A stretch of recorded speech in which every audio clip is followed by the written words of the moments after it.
Setia dalam kerasulan, tulus dalam pelayanan, mempedulikan kaum menderita. Halo sahabat SFGM, jumpa lagi di Live Spirit SFGM edisi spesial Minggu 20 Maret 2022. Hari ini hari Minggu Prapaskah ketiga. Spesial pembawa firman hari ini akan dibawakan oleh Suster Maria Karisima PRR dari Lite Adonara Flores Timur dengan tema menghasilkan buah-buah pertobatan yang menyelamatkan. Mari kita dengarkan firman Tuhan bersama.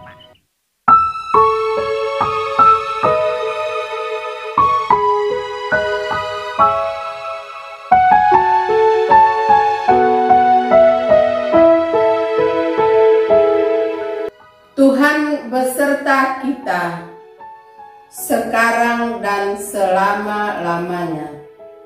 Inilah Injil Yesus Kristus menurut Lukas. Dimuliakanlah Tuhan.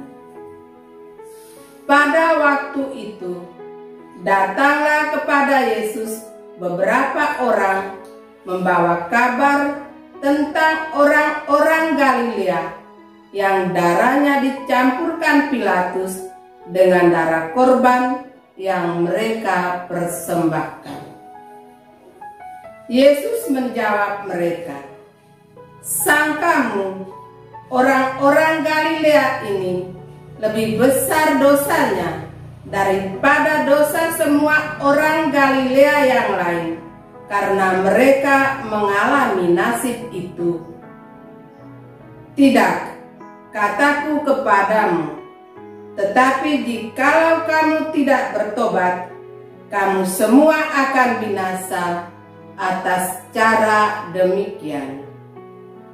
Atau sangkamu ke-18 orang yang mati ditimpa menara dekat Siloam lebih besar kesalahannya daripada kesalahan semua orang lain yang diam di Yerusalem?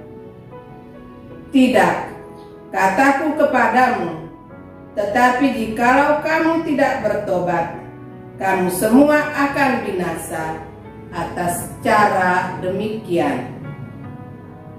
Lalu Yesus mengatakan perumpamaan ini. Seorang mempunyai pohon ara yang tumbuh di kebun anggurnya, dan ia datang untuk mencari buah pada pohon itu, tetapi ia tidak menemukannya. Lalu ia berkata kepada pengurus kebun anggur itu, "Sudah 3 tahun aku datang mencari buah pada pohon ara ini, dan aku tidak menemukannya. Tebanglah pohon ini. Untuk apa ia hidup di tanah ini dengan percuma?" Jawab orang itu, "Tuan, biarkanlah ia tumbuh tahun ini lagi. Aku akan mencangkul tanah sekelilingnya dan memberi pupuk kepadanya. Mungkin tahun depan ia berbuah. Jika tidak, tebanglah dia." Demikianlah sabda Tuhan. Terpujilah Kristus. Bapak, Ibu, saudara-saudari yang terkasih dalam Kristus. Renungan kita hari Minggu Prapaskah ketiga ini saya beri judul "Hasilkanlah buah-buah pertobatan yang menyelamatkan". Tahun-tahun terakhir ini di berbagai belahan dunia, juga termasuk di negara kita, daerah-daerah kita ditandai berbagai malapetaka bencana seperti erupsi gunung berapi, longsor, banjir bandang yang menelan ratusan korban jiwa, rumah dan harta benda lainnya. Tidak hanya itu, tapi muncul juga penyakit yang sangat mengerikan dan mematikan, yaitu COVID-19 yang melanda seluruh dunia dan memakan korban puluhan ribu, bahkan jutaan jiwa manusia. Hingga saat ini, penyakit itu belum berakhir, bahkan muncul lagi virus baru. Sungguh mengerikan peristiwa-peristiwa itu. Selain itu, sering terjadi juga pembunuhan terhadap sesama, kebakaran, kecelakaan lalu lintas, dan peperangan. Malapetaka dan bencana ini mengundang perhatian banyak pihak, mulai dari pemerintah, gereja, LSM, berbagai golongan agama, sampai masyarakat biasa merasa tergerak oleh belas kasihan dan segera memberi bantuan dengan berbagai macam cara untuk meringankan beban para penderita. Namun, dalam menghadapi situasi ini, masih ada pula segelintir orang yang menanggapinya secara negatif. Orang berpendapat sesuai dengan budayanya masing-masing, dengan pernyataan-pernyataan yang kurang simpatik dan cenderung memojokkan. Ada yang berkata, bencana itu terjadi karena ada kesalahan dari nenek moyang mereka yang belum dibereskan. Bencana itu terjadi karena penyalahgunaan sarana-sarana tertentu untuk kepentingan pribadi yang sebenarnya tidak boleh digunakan sembarangan. Orang mengalami malapetaka karena dosa-dosa mereka dan dosa orang tua mereka turun-temurun. Sahabat-sahabat, ibu bapa, saudara-saudari yang terkasih dalam Kristus. Pandangan negatif terhadap segala macam penderitaan yang dialami oleh sesama saudara atau bahkan oleh kita sendiri seperti ini juga terjadi pada zaman Yesus, sebagaimana yang dikisahkan dalam Injil Lukas bab 13 ayat 1-5 yang kita dengar hari ini, mengenai beberapa orang yang membawa kabar kepada Yesus tentang orang-orang Galilea yang dibunuh Pilatus dan darahnya dicampurkan dengan darah korban. Kemungkinan saat itu orang-orang Galilea sedang mempersembahkan korban di Bait Allah, sehingga mereka mengalami peristiwa tragis itu. Penginjil Lukas tidak menjelaskan maksud apa mereka menyampaikan peristiwa pembunuhan orang-orang Galilea kepada Yesus. Orang yang membawa berita tentang pembunuhan sadis itu tidak menunjukkan bahwa mereka mau melaporkan kejahatan Pilatus kepada Yesus atas peristiwa pembunuhan itu.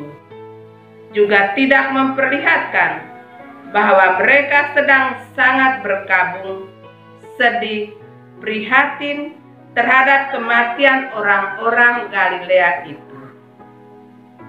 Yesus tahu tentang adat istiadat budaya Yahudi di zamannya, yang mana orang Yahudi beranggapan bahwa apabila ada orang yang mati ditimpa bencana atau malapetaka kematian atau penyakit lainnya, berarti mereka itu adalah orang-orang berdosa atau dosa nenek moyang mereka yang menyebabkan orang itu menderita. Maka ketika orang-orang membawa berita kepada Yesus, Yesus menantang mereka karena Yesus tahu apa yang ada dalam hati dan pikiran mereka. Orang yang berita itu sudah pasti beranggapan bahwa orang-orang Galilea yang dibunuh oleh Pilatus dan darahnya dicampur dengan darah korban adalah orang-orang berdosa orang-orang sial. Karena itu, Yesus sangat keras menanggapi laporan mereka, katanya, "Sangkamu orang-orang Galilea ini lebih besar dosanya daripada dosa semua orang Galilea yang lain, karena mereka mengalami nasib itu? Tidak, kataku kepadamu, tetapi jikalau kamu tidak bertobat, kamu semua akan binasa atas cara demikian." Bapak, Ibu, saudara-saudari yang terkasih dalam Kristus, bahkan Yesus justru menambah sebuah cerita tentang peristiwa malapetaka runtuhnya menara dekat Siloam yang mengakibatkan kematian 18 orang, untuk membuka hati dan pikiran orang-orang itu dengan berkata, "Atau sangkamu ke-18 orang yang mati ditimpa menara dekat Siloam lebih besar kesalahannya daripada kesalahan semua orang lain yang diam di Yerusalem? Tidak, kataku kepadamu, tetapi jikalau kamu tidak bertobat, kamu semua akan binasa atas cara demikian." Pernyataan Yesus ini mau mengajarkan kepada para pembawa berita agar menyadari bahwa mereka tidak boleh mengadili orang lain dan tidak perlu sibuk memperbincangkan kesalahan orang lain, tidak perlu sibuk menghitung dosa-dosa orang lain, tapi hendaknya mereka menyadari kesalahan dan kedosaan mereka sendiri, karena mereka juga toh orang berdosa. Yesus menghendaki agar tiap-tiap orang lebih merenungkan hidupnya, merefleksikan diri, menemukan dosa dan kesalahannya sendiri, dan berjuang, berusaha menata hidupnya kembali dan menghasilkan buah-buah pertobatan yang menyelamatkan hidupnya dan sesama. Orang yang terus-menerus merefleksi diri dan membaharui dirinya akan memiliki hati yang bersih dan selalu berpikir positif terhadap kehidupan sesamanya, dan memiliki sikap ketergerakan hati, rasa prihatin, iba, belas kasih bila ada sesamanya yang ditimpa malapetaka, bencana, duka, dan penderitaan lainnya. Orang yang memiliki hati yang baik, yang diperbaharui terus-menerus, akan menghasilkan buah-buah pertobatan yang menyelamatkan dirinya dan sesama. Buah tobat melahirkan cinta kasih yang mendorong orang untuk bertindak, membantu sesama yang menderita dan yang kurang beruntung nasibnya. Mereka akan berusaha sesuai kemampuan mereka, menolong dengan apa yang ada pada mereka, demi menghibur dan meringankan penderitaan sesamanya. Sahabat, ibu bapa, saudara-saudari yang terkasih dalam Kristus, pada bagian kedua dari kisah ini, penginjil Lukas bab 13 ayat 6-9 menceritakan sebuah perumpamaan tentang tuan kebun anggur yang kecewa karena pohon ara di kebunnya yang sudah 3 tahun lamanya hidup di dalam kebun itu namun tidak berbuah, dan kesabaran pengurus kebun anggur dalam merawat pohon ara yang tidak berbuah. Tuan kebun itu merasa kecewa karena ia ingin menikmati buah ara dari kebunnya itu, namun ternyata pohon ara itu tidak berbuah. Lalu ia berkata kepada pengurus kebun anggur itu, "Sudah 3 tahun aku datang mencari buah pada pohon ara ini, dan aku tidak menemukannya. Tebanglah pohon ini. Untuk apa ia hidup di tanah ini dengan percuma. Karena sangat kecewa, tuan kebun itu menghendaki agar pohon ara itu ditebang saja.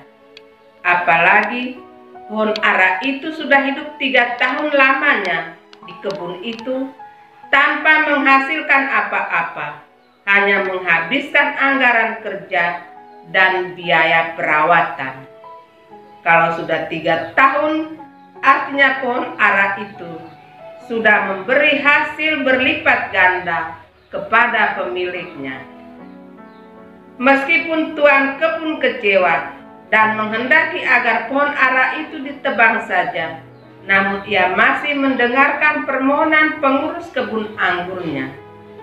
Tuan, biarkanlah dia tumbuh tahun ini lagi. Aku akan mencangkul tanah sekelilingnya dan memberi pupuk kepadanya. Mungkin tahun depan ia berbuah. Jika tidak, tebanglah dia. Pengurus kebun anggur itu mengajukan permohonan kepada tuannya dengan penuh kerendahan hati, disertai dengan janji yang sungguh-sungguh keluar dari kedalaman hatinya yang tulus ikhlas, bahwa ia akan bekerja keras sekuat tenaga, menggerakkan seluruh kemampuannya untuk mencangkul tanah sekelilingnya dan memberi pupuk kepadanya dengan harapan besar bahwa mungkin tahun depan pohon ara itu akan berbuah. Jika tidak, biarlah pohon ara itu ditebang saja. Sahabat-sahabat, Bapak, Ibu, saudara-saudari yang terkasih dalam Kristus, cerita ini mau menggambarkan kepada kita tentang kesabaran dan belas kasih Allah kepada manusia. Allah masih tetap mau menyediakan waktu dan kesempatan bagi siapa saja yang mau membaharui diri dan menghasilkan buah-buah pertobatan. Allah menyediakan waktu berahmat tanpa batas dan menunggu dari saat ke saat bila mana manusia kembali kepada jalan keselamatan. Untuk menghasilkan buah-buah pertobatan, dibutuhkan kerja keras dari diri untuk menyadari dosa dan kelemahan diri, juga membutuhkan keberanian untuk melepaskan segala ikatan, hambatan yang menghalangi karya keselamatan Allah. Kisah pengurus kebun anggur yang berjanji mau bekerja keras, mencangkul, dan memberi pupuk agar pohon ara itu dapat berbuah, menggambarkan diri seorang pewarta sabda yang dipanggil dan diutus untuk membebaskan sesamanya dari belenggu penderitaan dan penindasan dosa dan ketidakadilan. Sahabat-sahabat, Bapak, Ibu, saudara-saudari yang terkasih dalam Kristus, Musa dalam bacaan pertama hari ini yang dikisahkan dalam kitab Keluaran adalah seorang utusan Allah yang menerima perutusan langsung dari Allah untuk membebaskan Israel dari penindasan Mesir.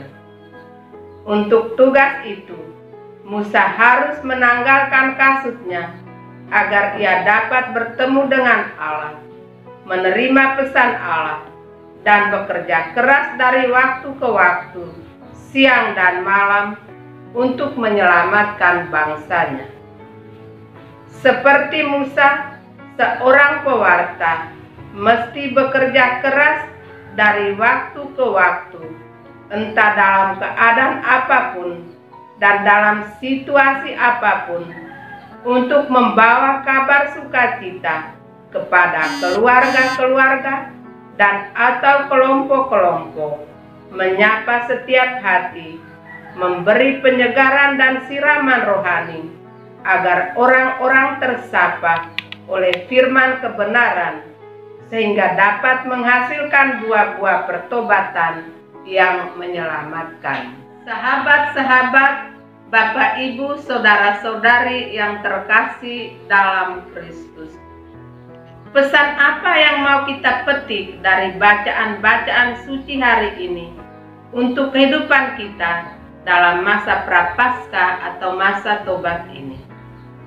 Pertama, Yesus tidak menghendaki kita mengadili sesama, apalagi sesama yang sedang menderita, entah penderitaan macam apapun yang dialaminya. Yang Yesus harapkan dari kita adalah membangun sikap tobat, menyadari kasih dan kebaikan Allah, dan menata hidup untuk menghasilkan buah-buah pertobatan yang menyelamatkan diri kita dan sesama. Kedua, Allah Bapa kita adalah Allah yang sabar dan penuh belas kasihan.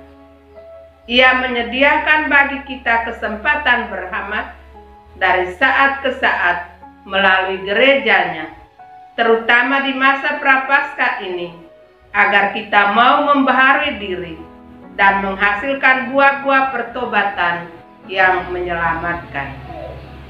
Ketiga, kita semua yang telah dibaptis, dipanggil dan dipilih oleh Tuhan untuk menjadi pengurus kebun anggur melalui karya kita masing-masing. Kita semua diberi kepercayaan oleh pemilik kebun anggur, yaitu Tuhan sendiri, agar kita menjadi pewarta kabar sukacita, menyuburkan iman kita dan iman sesama. Hal ini membutuhkan semangat kerja keras seperti Musa, yaitu iman kokoh, ketekunan, keuletan, daya juang untuk mencari dan menyelamatkan sesama yang menderita dan tertindas oleh ketidakadilan. Kiranya di dalam masa Prapaskah ini kita berusaha untuk membangun sikap tobat dalam diri kita masing-masing, agar kita dapat menghasilkan buah-buah pertobatan dan tergerak hati untuk berbelas kasih, meringankan duka dan derita sesama melalui amal kasih. Amin.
ayam turun 9, mati seekor tinggal 8. Duduk berdoa kepada Tuhan, minta Allah jalan ketetapan. Wow, sangat memberkati sekali firman Tuhan yang kita dengar dari Suster Karisima. Terima kasih Suster Karisima yang telah membawa renungan hari ini. Selalu update renungan Live Spirit SMGM dan cerita iman setiap minggunya dengan cara like, comment, subscribe, klik tanda lonceng di bawah ini. SMGM melayani dengan sepenuh hati. Tuhan Yesus memberkati. Semangat melayani dengan sepenuh